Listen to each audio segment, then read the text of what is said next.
الله أكبر الله أكبر الله أكبر لا إله إلا الله والله أكبر الله أكبر ولله الحمد.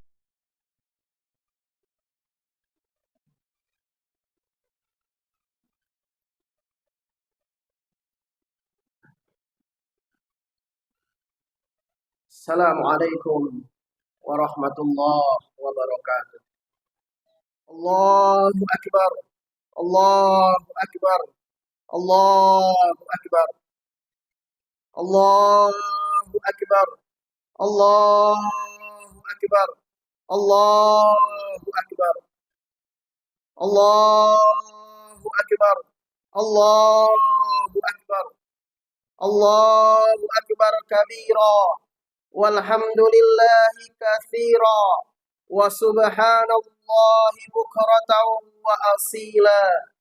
La ilaha illallah wahdah sadaqa wa'dah wa nasara 'abdah wa a'azza jundahu wa hazamal ahzaba wahdah.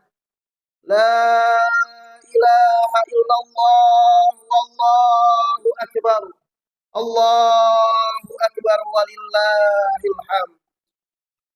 Innal hamdalillah nahmaduhu wa nasta'inuhu wa nastaghfiruh wa na'udzu billahi min shururi anfusina wa min sayyiati a'malina. May yahdihillahu fala mudilla lahu wa may yudlilhu fala hadiya lahu. Asyhadu an la ilaha illallah wahdahu la syarika lahu.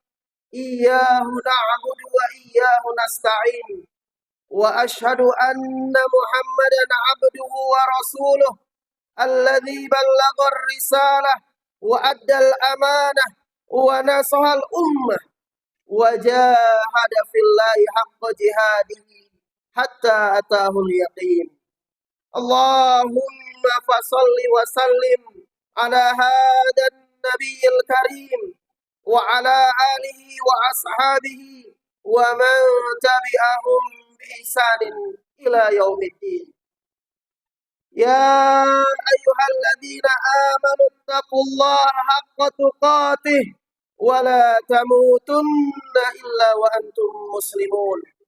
Ya ayyuhalladzina amanu taqullaha wa qulu qawlan sadida yuslih lakum a'malakum wa yaghfir lakum dhunubakum wa may yuti'illaha wa rasulahu faqad faza fawzan 'azima. Allahu akbar, Allahu akbar, Allahu akbar walillahil hamd. Masyiral muslimin rahimani wa rahimakumullah. Alhamdulillah, kita bersyukur kepada Allah Subhanahu wa taala pada kesempatan yang penuh keberkahan ini. Kita kembali menggelar salat Idul Adha secara berjamaah di tempat yang mulia. Setelah di hari kemarin kita melaksanakan ibadah puasa Arafah, sebuah ibadah yang ganjarannya berupa diampuni dosa-dosa kita setahun yang lalu dan dosa-dosa kita setahun yang akan datang. Ini adalah bukti kasih sayang Allah Subhanahu wa taala. Bahwa Allah Subhanahu wa taala ingin agar semua hamba-Nya kembali kepadanya dalam keadaan radiyatan maradiyah, yaitu sosok hamba yang jiwanya ridha, puas, senang dan cinta kepada Allah atas pahala dan ganjaran yang diterima, serta jiwa yang diridhoi, disenangi, dicintai oleh Allah atas amal soleh yang telah dilakukan selama di dunia. Pada saat yang sama di hari kemarin, para hujjaj, tamu-tamu Allah melakukan wukuf di Arafah sebagai puncak ibadah haji. Arafah dengan segala kehususannya menjadi saksi jutaan umat Islam yang datang dari berbagai penjuru dunia untuk mengharap rahmat dan ampunan Allah Subhanahu wa taala. Semoga kita semua yang telah menunaikan ibadah puasa Arafah dan para tetamu Allah Subhanahu wa taala di tanah haram yang telah menyempurnakan ibadah hajinya dengan wukuf di Arafah mendapatkan ampunan dari Allah Subhanahu wa taala. Allahu akbar, Allahu akbar, Allahu akbar walillahil hamd. Masyiral muslimin rahimani wa rahimakumullah. Ujian dalam kehidupan merupakan ketentuan Allah yang senantiasa mengiringi kehidupan seorang hamba. Di antara kita ada yang diuji dengan kesempitan ekonomi, sementara yang lain diuji dengan lapangnya rezeki. Ada di antara kita yang diuji dengan penyakit, di antara kita juga ada yang diuji dengan jabatan. Anak-anak kita yang baru saja selesai melanjutkan studi di tingkat menengah ke atas, mungkin di antara mereka diuji dengan tidak lulus untuk menyambung kuliah di perguruan tinggi favorit mereka. Di antara kita, keluarga-keluarga kita ada yang diuji dengan pasangannya, sementara keluarga yang lain diuji dengan anak keturunannya. Jauh-jauh hari Allah Subhanahu wa taala telah mengingatkan kepada kita, Alladzi khalaqal mauta wal hayata liyabluwakum ayyukum ahsanu amala. Dialah Allah yang menciptakan kematian dan kehidupan untuk menguji kamu, siapa di antara kalian yang paling baik amalnya. Semua ujian yang diberikan oleh Allah dalam kehidupan ini bertujuan untuk melihat siapa di antara hamba-hambanya yang ahsanu amala, yang paling baik amalnya. Makna ahsanu amala salah satunya dijelaskan oleh Imam At-Tabari sebagai siapa yang paling taat kepada Allah dan paling cepat mencari keridhaannya. Disinilah kisah keteladanan Nabiullah Ibrahim alaihissalam beserta keluarganya sangat patut menjadi ibrah bagi manusia hari ini. Sosok Nabi Ibrahim alaihissalam, Hajar dan putranya Ismail alaihissalam adalah teladan yang menunjukkan ketaatan yang sangat tinggi dan hanya mengharap ridha Allah Subhanahu wa taala. Ketika dimusuhi kaumnya, dibakar dalam keadaan hidup-hidup dan diusir dari kampung halamannya, Nabi Ibrahim alaihissalam tidak menunjukkan penyesalan atas ketundukannya kepada Allah yang bertentangan dengan keyakinan kaumnya, bahkan ayahnya sendiri. Beliau tidak menjadi sosok yang menggugat Allah, seakan-akan menyalahkan nasib buruknya karena terusir dari kampung halamannya akibat beriman kepada Allah. Nabi Ibrahim alaihissalam justru menunjukkan ketenangan yang mengagumkan dengan menyatakan bahwa Allah lah yang menciptakan dan memberinya petunjuk, sehingga beliau tidak takut tersesat dalam perjalanan hidupnya. Allah pula yang memberi makan dan minum, sehingga beliau tidak khawatir jatuh miskin dan kelaparan pada saat terusir dari kampung halamannya.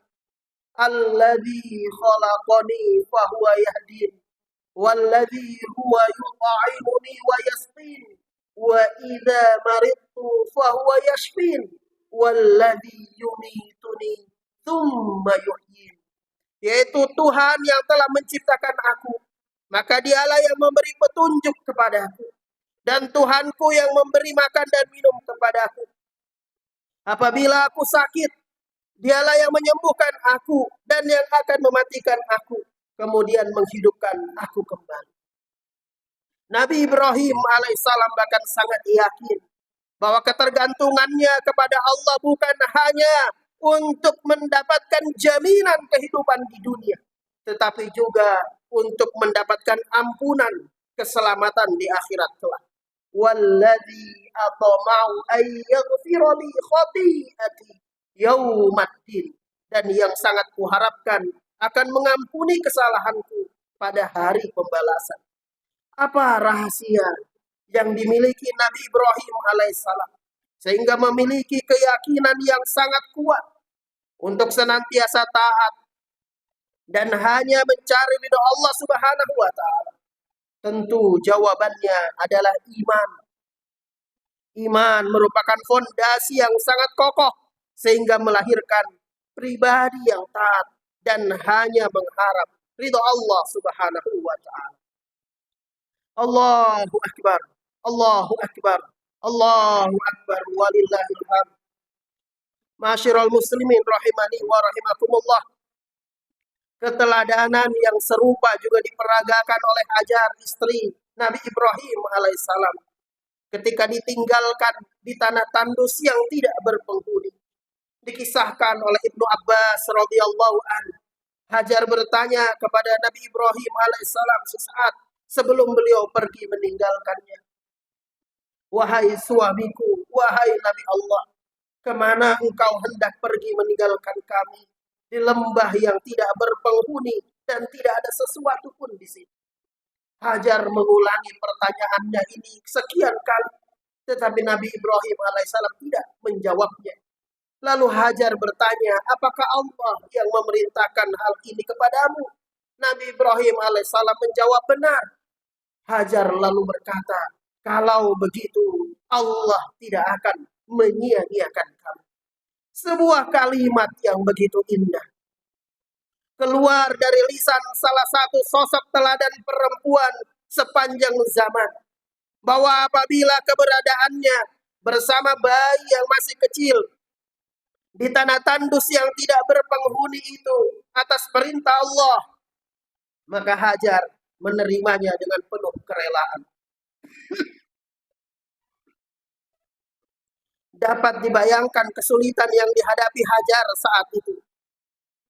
Tanpa perbekalan yang memadai, bersama bayi yang masih kecil dan berada di tempat yang sepi tanpa penghuni. Namun karena ketaatannya yang begitu tinggi dan keridhoannya kepada Allah Subhanahu wa taala, ia rela ditinggal oleh suaminya. Kalau bukan karena fondasi iman, tentu akan sangat sulit bagi Hajar untuk sekedar bertahan hidup di tanah gersang tersebut dalam waktu yang lama. Pada diri Nabi Ismail alaihissalam kita juga mendapatkan pelajaran yang tidak kalah monumental. Ketika ayahnya menyampaikan bahwa Allah memerintahkan agar Ismail alaihissalam dijadikan kurban, respon yang ditunjukkan Ismail alaihissalam sungguh mengagumkan.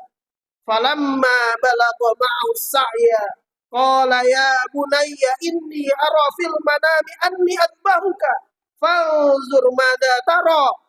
Qala ya abati fa'al ma tu'mar satajiduni insyaallah minas sabirin.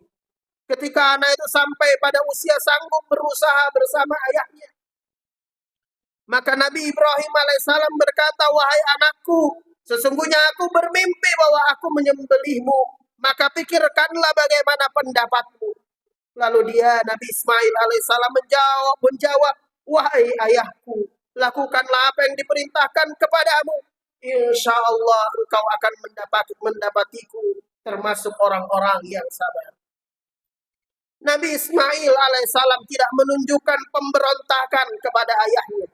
Ia tidak mencaci maki ayahnya ataupun lari menjauh dari ayahnya. Justru dengan sangat tenang ia berkata, wahai ayahku, lakukanlah apa yang diperintahkan Allah kepadamu. Sebuah kalimat yang mengandung afirmasi positif dari seorang anak yang baru menginjak usia remaja sebagai wujud keyakinan dan ketundukannya hanya kepada Allah Subhanahu wa taala.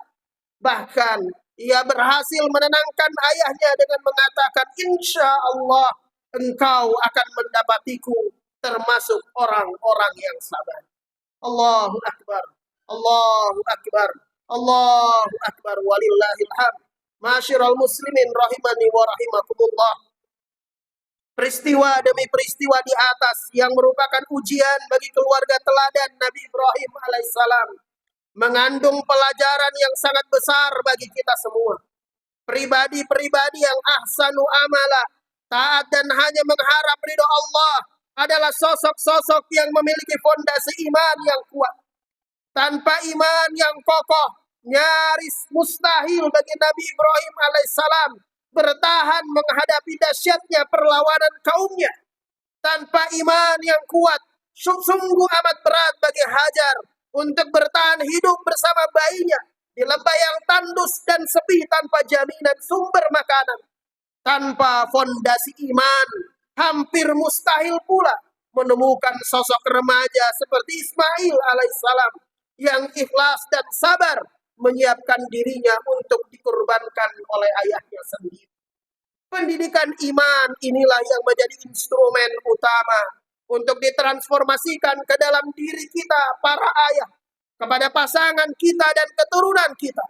Keluarga merupakan medium yang sangat strategis untuk membentuk para anggotanya menjadi pribadi-pribadi mukmin yang memiliki prinsip ahsanu amala. Para ayah sebagai pemimpin keluarga harus mengupayakan dirinya menjadi lisan sidqin, buah tutur yang baik, atau dalam istilah generasi sekarang menjadi trending topik pembicaraan para keluarga. Tentu saja yang dimaksud trending topik di sini adalah pembicaraan yang bernilai kebaikan, sebagaimana dicontohkan oleh Nabi Ibrahim alaihissalam kepada keluarganya dan generasi-generasi setelahnya. Waja'alli lisana sidqin fil akhirin. Jadikanlah aku buah tutur yang baik bagi orang-orang yang datang kemudian. Figur seorang ayah hendaknya dipenuhi dengan pikiran-pikiran positif. Lisannya senantiasa mengucapkan kalimat yang baik dan aktivitasnya menunjukkan manfaat bagi orang lain. Ayah harus hadir dalam keluarganya. Ayah tidak boleh menjadi ayah yang bisu dalam keluarganya. Jangan sampai anak-anak kita, para remaja kita menjadi generasi yang fatherless, generasi yang kehilangan figur ayahnya. Cara ayah berkomunikasi hendaknya menghadirkan ketenangan dan ketentraman jiwa bagi anaknya. Lihatlah dialog yang ditunjukkan Nabi Ibrahim alaihissalam ketika mendapat perintah untuk mengorbankan putranya. Beliau tidak bersikap otoriter, apalagi intimidatif dalam menyampaikan perintah tersebut. Sebaliknya beliau membuka komunikasi dan ruang diskusi kepada putranya untuk menyampaikan pendapatnya. Fanzur mada taro, maka pikirkanlah bagaimana pendapat. Peragaan iman dengan prinsip ahsanu amala juga ditunjukkan oleh Hajar sebagai seorang ibu. Dalam kondisi perbekalan yang sangat terbatas, ia mulai mencari sumber mata air untuk dirinya dan putra tercintanya. Dengan usaha yang sungguh-sungguh, ia berlari dari Bukit Sofa ke Bukit Marwa berulang-ulang demi menemukan sumber air yang sangat dibutuhkan. Sesungguhnya Hajar sedang memperlihatkan kepada putranya yang masih bayi bahwa ia bukanlah perempuan yang mudah berputus asa dalam menghadapi ujian kehidupan. Ia bukan sosok yang mengumbar masalah rumah tangga ke ruang publik dengan memposting atau memperbarui status di media sosial. Sebaliknya, ujian tersebut dijadikan pemicu untuk melakukan ikhtiar terbaik sebagai bentuk keyakinan terhadap pertolongan Allah. Kelak, usaha itu dijawab Allah dengan memancarnya sumber air dari bawah kaki Ismail yang hingga hari ini masih dapat kita nikmati, yaitu air Zam-Zam. Sebagaimana Hajar, ibu merupakan sosok pertama dan utama dalam mentransformasikan iman kepada putra-putrinya sejak di dalam rahim hingga lahir ke dunia. Setiap anak sesungguhnya terlahir dalam keadaan tidak mengetahui apa-apa. Karena itu orang tua memiliki peran yang sangat besar dalam membentuk dan mengembangkan putra-putrinya. Wallahu akhrajakum min butuni ummahatikum la ta'lamuna syai'a wa ja'ala lakumus sam'a wal absara wal afidah la'allakum tashkurun. Allah mengeluarkan kamu dari perut ibumu dalam keadaan tidak mengetahui sesuatu pun. Lalu dia memberikan pendengaran, penglihatan, dan hati nurani agar kamu bersyukur. Allah menyampaikan informasi penting melalui ayat ini, bahwa semua manusia berasal dari keadaan tidak mengetahui apapun di dalam rahim ibu. Oleh karena itu, 3 instrumen yang diberikan oleh Allah, yaitu pendengaran, penglihatan, dan hati nurani, menjadi bekal penting bagi manusia dalam menjalani kehidupan. Pendengaran disebut pertama kali mendahului dua instrumen lainnya sebagai isyarat bahwa proses penumbuhan iman dimulai dari mendengar. Bahkan sejak seorang anak berada dalam kandungan ibunya, rahim seorang ibu harus diyakini sebagai laboratorium pendidikan pertama bagi setiap manusia. Sejak di dalam rahim, janin yang belum dapat melihat dunia dan memahami dengan hati telah menerima stimulus pertama melalui afirmasi positif dari suara ibunya. Kaum ibu harus menyadari bahwa stimulasi pendidikan bukan dimulai ketika anak memasuki sekolah, melainkan sejak berada dalam kandungan. Apa yang didengar oleh sang janin dari ibunya menjadi input data pertama bagi perkembangan otak anak. Ketika anak lahir ke dunia, ia lahir dalam keadaan kosong, la ta'lamuna syai'a. Maka ayah dan ibu menjadi sosok pertama yang mengaktifkan 3 perangkat penting dalam diri manusia. Ayah dan ibu wajib bekerja sama memperdengarkan kalimat-kalimat yang baik kepada anak-anaknya. Sikap dan perilaku mereka menjadi teladan yang dilihat langsung oleh anak dalam peragaan akhlak. Dengan mengaktifkan pendengaran melalui kalimat-kalimat yang baik dan menjadi teladan dalam akhlak, sesungguhnya orang tua sedang berupaya menghidupkan hati putra-putrinya agar tersentuh dengan iman. Inilah puncak dari siklus pendidikan yang dilakukan secara berkelanjutan untuk menanamkan iman dalam jiwa anak-anak kita. Inilah pendidikan paling berharga bagi anak sejak usia dini. Dalam hadis yang diriwayatkan oleh Imam At-Tirmidzi, Rasulullah Shallallahu Alaihi Wasallam bersabda, "Ma nahala walidun waladahu afdhala min adabin hasanin." Tidak ada pemberian orang tua kepada anaknya yang lebih baik daripada akhlak yang mulia. Allahu Akbar, Allahu Akbar, Allahu Akbar, walillahil hamd. Masyiral muslimin rahimani wa rahimakumullah. Hari ini kita sedang menghadapi fase kehidupan ketika informasi tersedia sangat melimpah, tetapi ilmu yang terintegrasi dengan iman justru semakin langka. Anak-anak kita tumbuh bersama gadget di tangan mereka. Mereka melihat banyak hal, tetapi seringkali hatinya tumpul dan jiwanya gersang. Tugas kita sebagai orang tua adalah memastikan 3 perangkat, yaitu pendengaran, penglihatan, dan hati, bekerja secara selaras agar mereka tercerahkan dengan iman. Di era banjir informasi ini, orang tua berperan sebagai penyaring informasi untuk memilih dan memilah mana yang bermanfaat dan mana yang merusak. Sebelum anak belajar berbagai pengetahuan yang luas, sesungguhnya ia terlebih dahulu belajar adab dari ayah dan ibunya. Dan yang paling utama adalah menumbuhkan dalam diri anak-anak kita kecintaan kepada Sang Maha Pencipta, yaitu Allah Subhanahu wa Ta'ala. Dengan 3 upaya tersebut, sesungguhnya kita sedang menghidupkan mesin kecerdasan anak-anak kita agar dalam proses tumbuh kembangnya mereka bertransformasi dari generasi yang tidak mengetahui apa-apa, la ta'lamuna syai'a, menjadi hamba-hamba yang tashkurun, hamba-hamba yang bersyukur.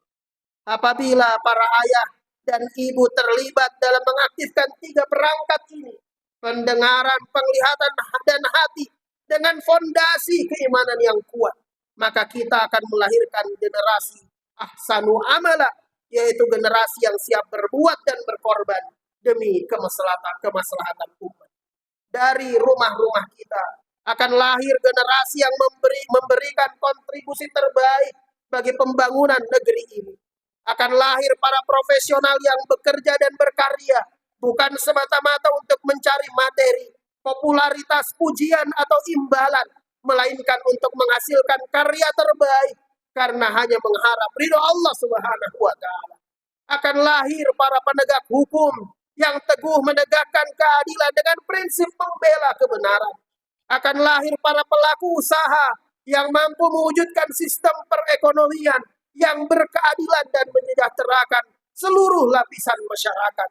Akan lahir para pendidik yang bukan hanya mentransfer ilmu pengetahuan, tetapi juga mengintegrasikan nilai-nilai keimanan dalam setiap proses pembelajaran.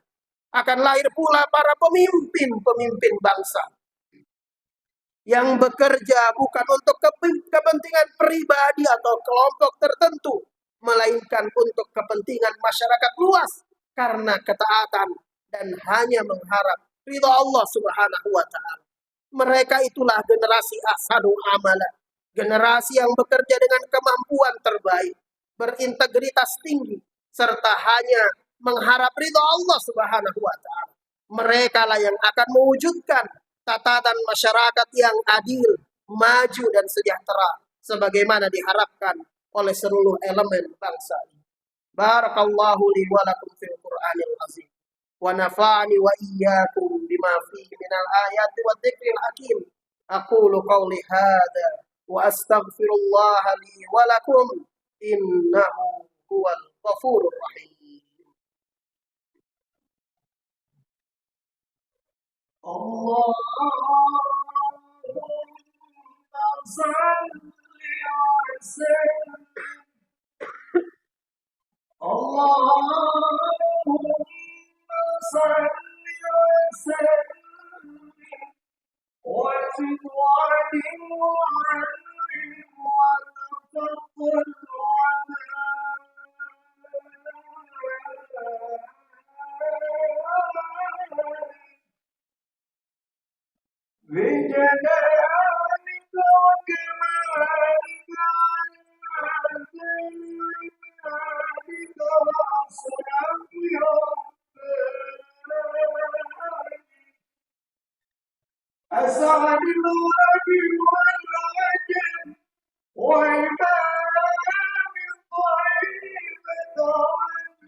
Allahu Akbar, Allahu Akbar, Allahu Akbar, Allahu Akbar, Allahu Akbar.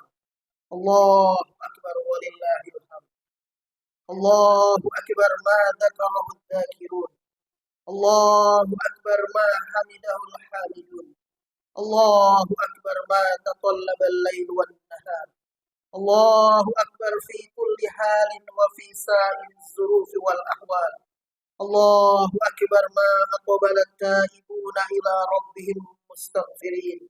Allahu Akbar ma tajalla Allahu ala ibadi fi hadha ash-shahr al-mubarak wa fi sa'ir ash-shuhur wal ayyam birrahmati wal ghufran. Alhamdulillahilladzi amarna bi isfa'is salam wassalatu wassalamu ala nabiyyina Muhammadin al-mab'uts ila sa'iril umam wa ala alihi wa sahbihi al-mutamassikin bidinil Islam. Faya ibadallah ittaqullaha haqqa tuqatih wa la tamutunna illa wa antum muslimun. Wa qala Allah ta'ala fil Qur'anil azim, inna Allah wa malaikatahu yusalluna 'alan nabi ya ayyuhalladzina amanu sallu 'alaihi wa sallimu taslima. Allahumma salli 'ala sayyidina Muhammad wa 'ala alihi wa sahbihi ajma'in. Allahumma ighfir lil muslimina wal muslimat wal mu'minina wal mu'minat al-ahya'i minhum wal amwat innaka sami'un qaribun mujibud da'wat faya qadiyal hajat. Allahumma inna nas'aluka anna nashhadu annaka anta Allah la ilaha illa antal ahadus samad alladzi lam yalid wa lam yulad wa lam yakul lahu kufuwan ahad. Rabbana ighfir lana wa li ikhwanina alladhina sabaquna bil iman wa la taj'al fi qulubina ghillan lil ladzina amanu Rabbana innaka ra'ufur rahim. Rabbana hab lana min azwajina wa dhurriyyatina qurrata a'yun waj'alna lil muttaqina imama. Allahumma alif baina qulubina wa aslih dhata bainina wahdina subulas salam wa najjina minaz zulumati ilan nur wa jannibna al fawahisha ma zahara minha wa ma batan wa barik lana fi asma'ina wa absarina wa qulubina wa azwajina wa dhurriyyatina wa tub alaina innaka antat tawwabur rahim waj'alna syakirina li ni'amika muthnina biha 'alaina qabilina laha wa atmimha 'alaina. Rabbana zalamna anfusana wa illam taghfir lana wa tarhamna lanakunanna minal khasirin. Rabbana la tuzigh qulubana ba'da idh hadaytana wa hab lana min ladunka rahmah innaka antal wahhab. Rabbana atina fid dunya hasanah wa fil akhirati hasanah wa qina adzaban nar. Wa sallallahu ala nabiyyina Muhammadin wa ala alihi wa sahbihi wa man tabi'ahum bi ihsanin ila yaumiddin wa akhiru da'wana anil hamdulillahi rabbil alamin. Assalamualaikum warahmatullahi wabarakatuh.